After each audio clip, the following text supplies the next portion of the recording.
कर्पूरी जी घर में राक्षस रख के नहीं जाते थे। उनमें सुरेंद्र किशोर को रामनाथ जी की माँ हमारी चाची ने शिकायत किया कि उनको कहिए कि कम से कम राशन तो रख के जाए। हमको ये बात हमको ठीक नहीं लगी। कोई आदमी जिसका परिवार है, हमारे घर में भी झगड़ा होता था 20 तारीख के बाद। तिवारी जी कर्पूरी जी ये दोनों मास लीडर थे। कहीं जाना होता था तो मांगते थे कि 50 रुपया लाओ। कहाँ बा? तो इतना दिन पहले दिया था, क्या हुआ? ये जो है हर घर में था। आयरन ग्रिप जिसको कहा जाता है, प्रजा सोशलिस्ट पार्टी पर बसंत सिंह का हुआ करता था। बसंत सिंह ने एमएलसी में रामसुंदर दास को कैंडिडेट बनाया, खड़ा कर दिया। कर्पूरी ठाकुर तिवारी जी ने एक समानांतर कैंडिडेट जो है खड़ा किया और जो प्रजा सोशलिस्ट पार्टी का ऑफिशियल कैंडिडेट था उसको हरा दिया। कर्पूरी ठाकुर को, पूरे इनको, तिवारी जी को, सबको बसंत बाबू ने पार्टी से सस्पेंड कर दिया। और संयोग देखिए जिनको ये लोग जिताए वो 5-6 दिन के बाद कांग्रेस पार्टी में चले गए। और हमको याद है कि कपिल देव बाबू जो ने वहाँ जूता लेके जो कांग्रेस पार्टी में चले गए थे, उनको जो है मारने के लिए दौड़े, वो घर से निकाल के भागे। कर्पूरी जी सिर्फ इसीलिए नेता हो गए जो पिछड़ी जाति में पैदा हुए थे या अति पिछड़ी जाति में पैदा हुए थे। हमको इस बात पर कभी कभी गुस्सा भी आता है कि कर्पूरी जी को के चित्र को अति पिछड़ा बना कर टांग दिया गया है। एक तरफ से बिस्मिल्लाह खां और दूसरे तरफ से हलीफ जाफर साहब, उन्होंने आके दोनों ओर से पकड़ लिया कर्पूरी जी को। कर्पूरी जी दशहरा के दरमियान किसी न किसी पंडाल में संगीत सुनते हुए वो दिखाई देते थे। किसी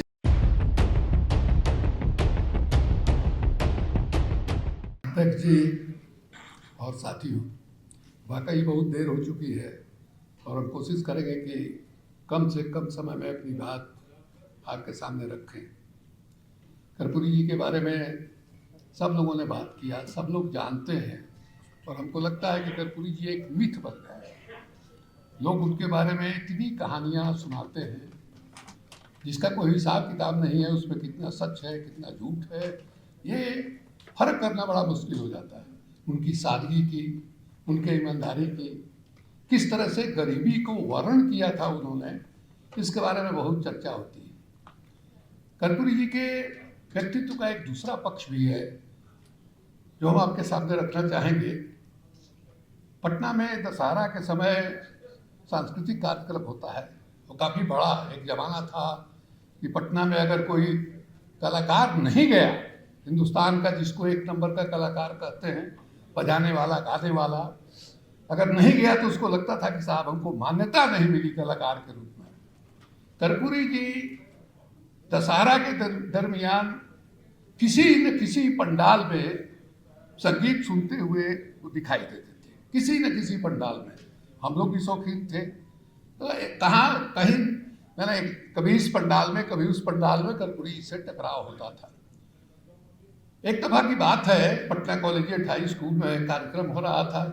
राम प्रसाद यादव हम लोग के मित्र, सीनियर मित्र, वो उसके आयोजक थे। अंतिम कार्यक्रम जो है ख़त्म हो रहा था। बिस्मिल्लाह खां साहब और हलीम जाफर खां साहब की जुगलबंदी हो रही थी, शहनाई और सितार। कार्यक्रम खत्म हो गया, 7 साढ़े 7 बज गया था। समापन की घोषणा हुई, हम सब लोग घूम गए, हम भी घूम गए। कर्पूरी जी को भी देखा कि वो भी 3-4 कतार पीछे बैठे हुए थे, उनकी भी पीठ मंच की ओर हो गई। तब तक राम प्रसाद जी ने घोषणा किया कि भाई तरीका है, परंपरा है कि कार्यक्रम समापन होता है तो धन्यवाद ज्ञापन जो है किया जाता है। तो संयोग से कर्पूरी जी भूतपूर्व मुख्यमंत्री और लीडर ऑफ अपोजिशन यहाँ मौजूद हैं। हम उनसे आग्रह करेंगे कि वो जो है धन्यवाद ज्ञापन की औपचारिकता जो है, कर्पूरी जी ने 10 मिनट के अंदर जो भाषण किया और हिंदुस्तानी शास्त्रीय संगीत में जो गंगा जमुनी तहजीब है, असल जो अक्स है उसका, वो उसमें दिखाई देता है।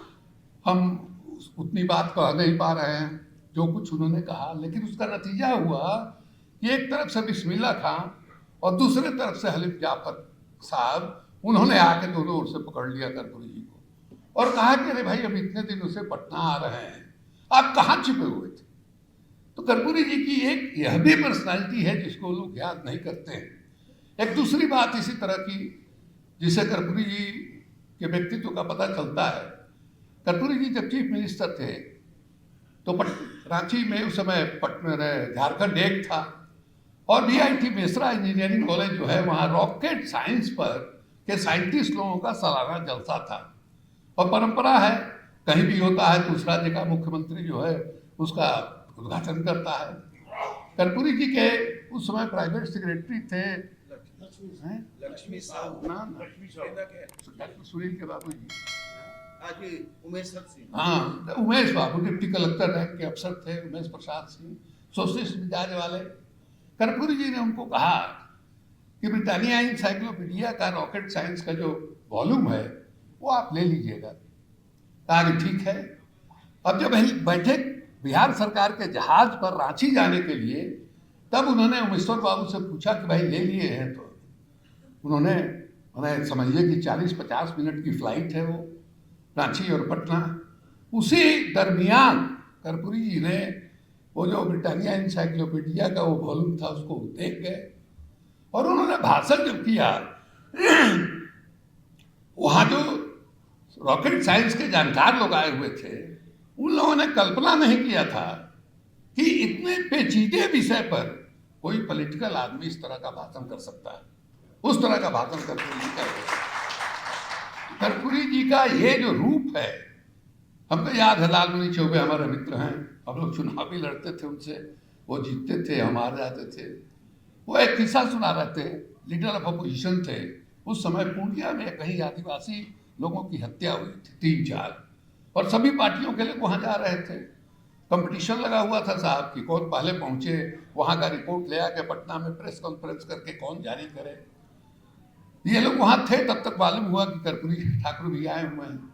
ये लोग गए डाक बंगला में जहाँ कर्पूरी जी ठहरे हुए थे। तो इन लोगों ने कहा कि भाई रात हो चुकी है, अंधेरा होने लगा है, रास्ते में एक नदी भी है, जंगल है, झाड़ है, इसलिए कल सुबह चला जाए, एकदम 4 बजे 5 बजे निकला जाए। कहा ठीक है चले।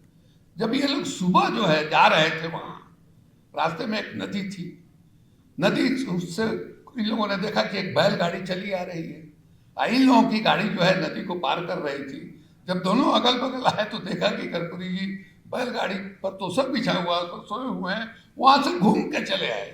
ये लोग सुबह में जा रहे थे और ये लोग पटना पहुंचे, उसके पहले कर्पूरी जी ने प्रेस कॉन्फ्रेंस करके पूरी बात वहाँ बता दी। तो ये विलक्षण प्रतिभा थी उनके अंदर। वैसा नहीं था कि मैंने कर्पूरी जी सिर्फ इसीलिए नेता हो गए कि वो पिछड़ी जाति में पैदा हुए थे या कि पिछड़ी जाति में पैदा हुए थे। हमको इस बात पर कभी कभी गुस्सा भी आता है कि कर्पूरी जी को के चित्र को अति पिछड़ा बना कर टांग दिया गया है। कर्पूरी जी इसलिए नेता नहीं बने थे। आप देखिए कि मैंने संयुक्त सोशलिस्ट पार्टी के पहले 1964 में संयुक्त सोशलिस्ट पार्टी बनी, उसके पहले कर्पूरी जी प्रजा सोशलिस्ट पार्टी में थे। 1952 से लगातार प्रजा सोशलिस्ट पार्टी में थे। प्रजा सोशलिस्ट पार्टी जात नीति को नहीं मानती थी या भाषा नीति को, लोहिया के भाषा नीति को पीएसपी नहीं मानती थी। हमको याद है बसंत सिंह सबसे बड़े नेता थे और सब आयरन ग्रिप जिसको कहा जाता है प्रजा सोशलिस्ट पार्टी पर बसंत सिंह का हुआ करता था।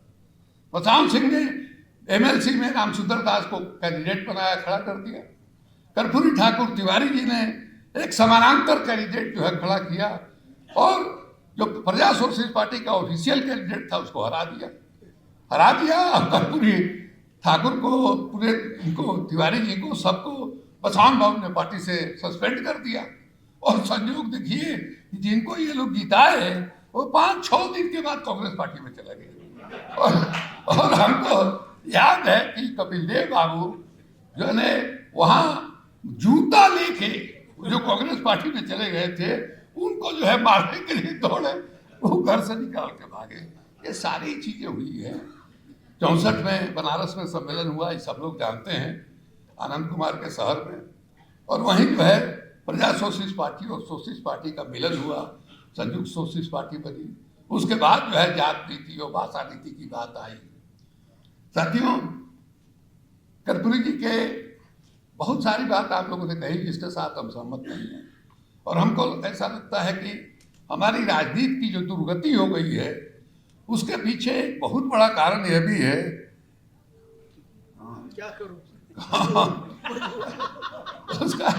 उसके दुर्गति का बड़ा कारण यह भी है कि हम लोग अपने नेताओं को भगवान बना करके रखते हैं, कहीं उनकी कमजोरियों के बारे में चर्चा नहीं करते हैं। आपको याद होगा डॉक्टर भैया ने कहा है कि जब तक पार्टी का कार्यकर्ता अपने नेताओं के गलतियों की आलोचना नहीं करेगा तब तक राजनीति जो है सुधर नहीं सकती। ये कर्पूरी जी के ईमानदारी और सादगी की बात होती है। हमको सुरेंद्र किशोर बता रहे थे, उनके प्राइवेट सेक्रेटरी थे। कर्पूरी जी एक एक हफ्ता 10-10 दिन 12-12 दिन चले जाते थे। हमारे पिताजी का भी वही हाल था। कर्पूरी जी घर में राक्षस रख कर नहीं जाते थे। उनमें सुरेंद्र किशोर को रामनाथ जी की माँ हमारी चाची ने शिकायत किया कि उनको कहिए कि कम से कम राशन तो रख के जाए। हमको ये बात हमको ठीक नहीं लगी। कोई आदमी जिसका परिवार है, हमारे घर में भी झगड़ा होता था 20 तारीख के बाद। तिवारी जी कर्पूरी जी ये दोनों मास लीडर थे। कहीं जाना होता था तो मांगते थे कि 50 रुपया लाओ। कहाँ बा? अरे तो इतना दिन पहले दिया था, क्या हुआ? ये जो है हर घर में था। लेकिन परिवार के भरण पोषण का, उसके खाने का इंतजाम नहीं करना, हम कहते हैं कि ईमानदारी की बात नहीं है, जवाबदेही से भागने की बात है। कर्पूरी जी किसी को भी कहते राशन में पता ही आने में क्या दिक्कत थी भाई। दूसरे बहुत सीधा और सपाट राजनीति नहीं था कर्पूरी जी का। आप देखिए कि उन्होंने कितनी पार्टियां बनाई। अब याद कीजिए, प्रजा सोशलिस्ट पार्टी, संसोपा, समतावादी एकतावादी सोशलिस्ट पार्टी, क्रांति दल, भारतीय लोक दल, जनता पार्टी, दलित मजदूर किसान पार्टी, लोकदल के। ये देखिए एक नया नाम जोड़ रहे हैं। अब ये भला बताइए, कोई राजनीति सीधी राजनीति की तो बात है नहीं, सीधी राजनीति की तो बात नहीं। आज जो समाजवादी पार्टी की दुर्दशा है, देखिए हम लोग सब लोग मधुलिमय का शताब्दी समारोह मना रहे हैं, मधु दंडोते का शताब्दी समारोह मना रहे हैं। साहब क्या तमाशा करके रख दिया। आज जो राजनीति की यह हालत है, समाजवादी आंदोलन की धारा की यह हालत है, ये उन्हीं लोगों की बदौलत है जो हमारे पुरख हैं। हम स्पष्ट तौर पर कहना चाहते हैं, बोले ये क्या नाम है, 77 में सरकार बनी, दोहरी सदस्यता की बात चली। साहब उस समय 77 में जो चुनाव घोषणा पत्र बना था वो समाजवादियों और गांधीवादियों के अनुकूल था। हमने उसको पढ़ा, खोज के पढ़ा, उसको लागू करने के लिए आंदोलन क्यों नहीं चला? अरे लागू, हमने 77 में जो चुनाव घोषणा पत्र था, एकमात्र डॉक्यूमेंट समाजवादियों और गांधीवादियों के हक में कुछ था तो वो घोषणा पत्र था। उस घोषणा पत्र को लागू करने के लिए क्यों नहीं आंदोलन चलाया गया भाई? अगर चलाया गया होता तो शायद समाजवादी आंदोलन की धारा जो है नहीं सूखती। लगातार जो गैर बराबरी बढ़ रही है, रमाशंकर जी से इजाजत लेते हुए हम एक बात कहना चाहेंगे। विधायक हैं, सांसद हैं, हम समाजवादी लोग कहते हैं कि साहब समता, आर्थिक गैर बराबरी बढ़ी है, विधायकों को और सांसदों को कितनी सुविधा मिल रही है। हमको याद है कर्पूरी जी की बात और तिवारी जी की बात हम लोगों ने किया कि जाने के लिए पैसा नहीं होता था। आज क्या स्थिति है साहब? जो रिटायर हार गया उसको भी जितनी सुविधा मिलती है, वो आम आदमी से तो दुनिया बढ़ा रहे हैं भाई। गैर बराबरी तो आप पैदा कर रहे हैं, और ये गैर बराबरी के चलते जितनी भी सुविधाएं मिली हैं विधायकों और सांसदों को, उसने भी राजनीति को विकृत किया, राजनीति को भ्रष्ट बनाने में उसका भी हाथ है। तो क्यों नहीं ये मांग हो कि जो लोग, जो देश के अंदर गैर बराबरी है, उस गैर बराबरी के खिलाफ कोई नजीर पेश करना चाहते हैं तो सारे सांसद और सारे विधायक अपना कुछ प्रतिशत जो उनको मिलता है उसको घटा दें। तब जो है आप बाकी लोगों को कह सकते हैं, ब्यूरोक्रेट को कह सकते हैं, प्राइवेट सेक्टर में जो कमाने वाले लोग हैं उन पर भी दबाव डाल सकते हैं कि आप घटाइए। तो मेरा तो प्रस्ताव ये है कि भाई अगर करना चाहते हैं। दूसरे हम ये कहना चाहते हैं, अंतिम बात, कि भाई आप मैंने नरेंद्र मोदी को और भारतीय जनता पार्टी को हटा के सिर्फ सरकार बदलना चाहते हैं, या देश में आज जो चुनौती है, संकट है, उसको मिटा के एक नई राजनीति जो है शुरू करना चाहते हैं? ये आपको तय करना पड़ेगा। अभी तक इंडिया गठबंधन की ओर से कोई ठोस बात नहीं आई है। बेरोजगारी कैसे दूर होगी भाई? किसानों की हालत कैसे माने सुधरेगी, ये गैर बराबरी है कैसे मिटेगी, देश के अंदर जो भ्रष्टाचार है वो कैसे खत्म होगा। एक जब तक एक ब्लूप्रिंट जो है सामने नहीं आएगा तो हम कहें कि हम जो है माने गठबंधन बना के सबको खत्म कर दे, ये नहीं होने वाला। देखिए आज की जो हालत है, केसी त्यागी यहाँ बैठे हुए हैं, 2013 में मैंने राजगीर में कहा था, केसी त्यागी हमारे पार्टी के उस समय राष्ट्रीय अध्यक्ष थे, और हमने कहा था कि भाई इसको नरेंद्र मोदी को कमजोर करके हमने ताकिए, ये बहुत मजबूत आदमी है, चाय का बेचने वाला जो है वो आज प्रधानमंत्री के कुर्सी का सशक्त दावेदार है, लेकिन ये आरएसएस का आदमी है, इसके रग रग में आरएसएस की विचारधारा घुस रही है और हमको इससे डर लगता है, इसलिए कि आरएसएस की विचारधारा देश के लिए खतरनाक है।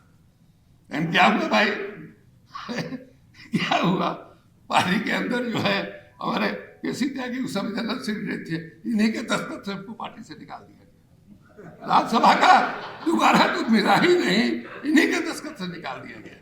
ये क्या है भाई, ये कैसा लोकतंत्र है? अब किस तरह की लोकतंत्र की रक्षा करना चाहते हैं? इसलिए साथियों ये सारी बातें हैं जिनके बारे में विचार होना चाहिए। हम ये मानते हैं यहाँ जो नरेंद्र मोदी की सरकार है उसको हर कीमत पर हटाना हमारा फर्ज है। जो लोग डेमोक्रेसी में यकीन करते हैं, जो लोग समाजवाद में यकीन करते हैं, जो एक नया समाज बनाना चाहते हैं या कम से कम लोकतंत्र और संविधान को ही बचाना चाहते हैं, उनका ये धर्म है। इन सारी गलतियों को अतीत में जो की गई है उनको भूल करके इसका हम साथ दें और 2024 में जो है नरेंद्र मोदी को गद्दी पर से उठाएं। ये हमारा सबका आपद धर्म।